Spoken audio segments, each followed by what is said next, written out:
Hello, everybody, and today I want to talk to you about something, and I hope that you will listen to this video in its entirety. I try not to do videos that are super, super long, because I personally don't like watching videos that are super long unless it's really informative. And today I think this is one of my more important videos that I have done when it comes to food shortages and the possibilities of what could happen in the future. So please, I say to you, watch it till the end, because sometimes it takes me to the end to think, and I'm like, oh my gosh, yes, this idea. And it's a tip, and it's a very important one, but you may miss it because you didn't watch the video to the end. Well, what I want to talk about today is what a lot of people are out there talking about. First of all, now it's being said that we have a dry bean shortage. Well, on top of everything else, that's the last thing we need. But with that being said, we have a lot of people that are growing their own gardens, okay? And when it comes to growing their own garden and everything, I'm brought back to the memories of my grandmother and how she lived her life. First of all, my grandmother lived through the Depression, but even before the Depression, she grew everything she ate. And she said that there was years that she didn't have enough food to eat. And my grandmother lived without no electricity, no running water, no gas, no car, and no refrigerator. Now, she did have an ice chest, but she put that on the top of her house. And she did it because of thieves. She also put her canned goods, not in her house, but in barrels out in the woods, and she put trash over the top of them, so that if somebody happened up on it, they would just think it was trash. Because back then, they didn't have garbage service. They had to burn all their trash. And so, that's how she protected her food. But, with that being said, there was years her garden did very poorly. And I remember a story that she told, and it was a Black Eyed Peas story, where the family did not have enough food from their garden because it did so poorly that when they finished everything else, the only thing they had left to eat was Black Eyed Peas or Purple Hull peas. And they had to eat Purple Hull peas 3 times a day until the next growing season. She said it was over a month that that's all they had. Now, they did not starve, but they were really sick of Purple Hull peas. But they thank God for those Purple Hull peas 3 times a day. Now, I don't know if we would get to a point where there would be no food in the stores. There's a lot of people out there that think there will be a point that you can't get it at the store. But most people that garden, and garden because, I don't know, it's like it's in the blood. You just love doing it. I did it for many years to feed my family, that's true. It's what got me through. When I was a young woman and married, we were so poor, I couldn't afford to do very much grocery shopping at all. So I grew almost everything we ate, including our meat. But as time went by, the grocery bill became so astronomical, and I mean astronomical.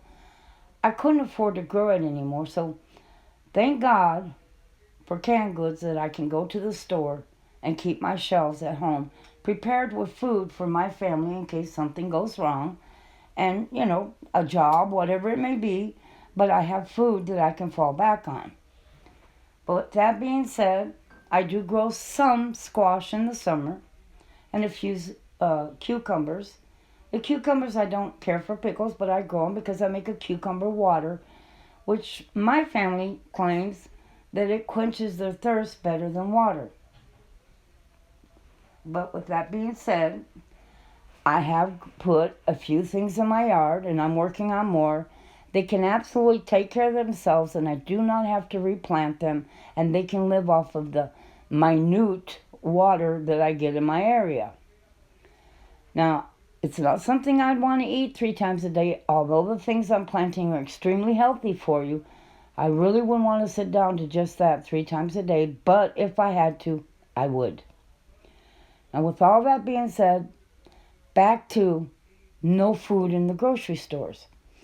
Now, if something like that happened and food became, let's say, so expensive that people couldn't even get enough food in the store, or there was this extreme shortage of it, either way, whatever you may think or whatever people out there are thinking that would cause a true lack of sufficient food to be able to feed your family, what would people do?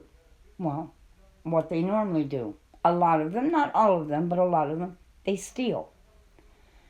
And I have thought about that because I've said to myself, when I watch these videos and these people are talking about mass devastation when it comes to the food.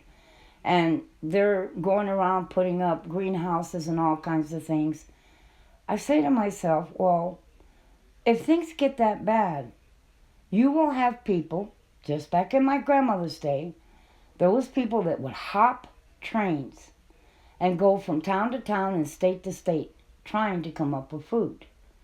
Well, you would have people doing the same thing here.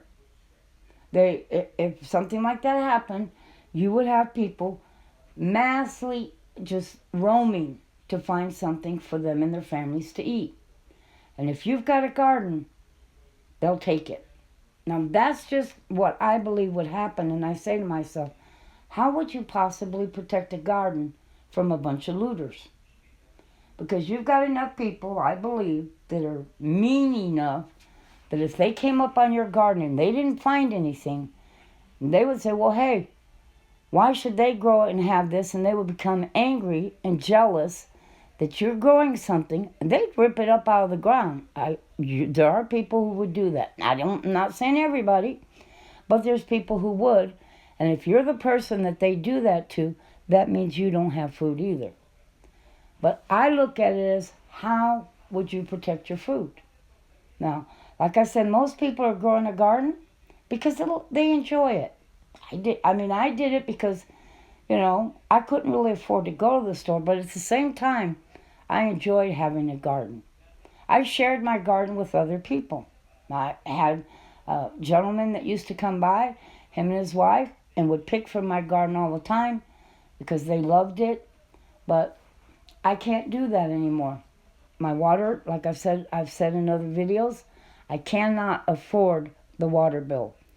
Neither can I afford to put up some greenhouse, but I say to myself, if it's that bad that I have to go to that length to try to grow enough food to feed my family, then it will be extremely serious, and there's nothing that can stop us from people stealing from us. What are we going to do? Now, I know some people out there say, well, if somebody comes up on my property and they take my food, they've got plans of what they're going to do to them. I don't know that I could do that. I don't. Maybe. You can do a lot of things when it comes, your family and starvation compared to, if somebody's stealing from you. But it's something to think about. That's one reason I cut back my goats. I truly believe that something serious is going to happen. And I wanted to get just a small enough of animals that if something happened, I could protect them. I put them in an area that's right by my back door. My garden, I have a small one, where I could grow a few zucchini and a few cucumbers, and it's right by my window, right there. My garden is right underneath my window.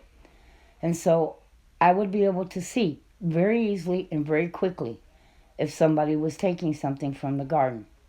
But you're going to have to think, if it happens and you're one of those people that believe that, how are you going to protect it? Because some of you I've seen some of the videos, have astronomically huge gardens. And I say there's no way that you could protect all that. And you get enough people in there picking through your garden, you will not have food for yourself. So me personally, what have I done? I've stored beans and rice. That's exactly what I've done. I have several year supply of beans and rice to try to get me through, because it's the only thing I can think of. Now, some people say, well, people are going to break in, that, they'll steal your food. you can only do the best you can. You know, there's only so many, well, what if this happens or what if that happens? What are you going to do? How are you going to handle it? And we all have our plans. There's people that are out there that are actually burying food in different places in case somebody breaks in and they steal their food. They've got more somewhere else. It's for all of us each to think about, if something like that happened, what would be our backup plan? You know, I'm not saying it's going to happen. I don't know. But I've always said we must be prepared just in case. And so if something like that did happen, how do you plan on protecting your garden? How do you plan on protecting your food? Have you made your area, foolproof that nobody can get in it? I don't know. I mean, we're all different. I'm working on trying to make it so somebody can't get into my place so easily. It's going to be very difficult. So it's something that we all have to think about, because if it gets that bad, thievery will abound. It did during the recession. We had people stealing that, didn't normally steal before. I'd see on the news, somebody would go to one of those check cashing places and they felt so guilty. The woman was able to talk him out of trying to rob her because he was hungry. His family didn't have food. He couldn't pay his bills. He was broke. And he turned to theft. Now, he felt bad about it, and she was able to talk him out of it. And so he left, but not everybody's going to be talked out of stealing from you. So I hope that you think about, what would you do if a situation got that bad? Because it could. It could happen. I mean, we have no guarantee that there might not be another depression. We can look around at what's going on in this country now and know that we're heading for some very, very serious trouble. And so therefore, who knows? But we need to do something to protect ourselves. And I personally think beans and rice is a good way to do it, because you can store a 4 or 5 year supply. And that gives you enough cushion, to write it out, to see what else maybe you can do, see what else maybe you could scrounge up. It would help you if nobody, I think, if you've got a huge garden, could steal everything. So if you ended up short due to theft, well, then you've got some beans and rice to fall back on. But I do believe you need several years' supply of them. And I would carry all different kinds of beans. I just would. And I would carry a couple of years of canned goods. So I hope this doesn't happen. But if it does, be prepared, and God bless.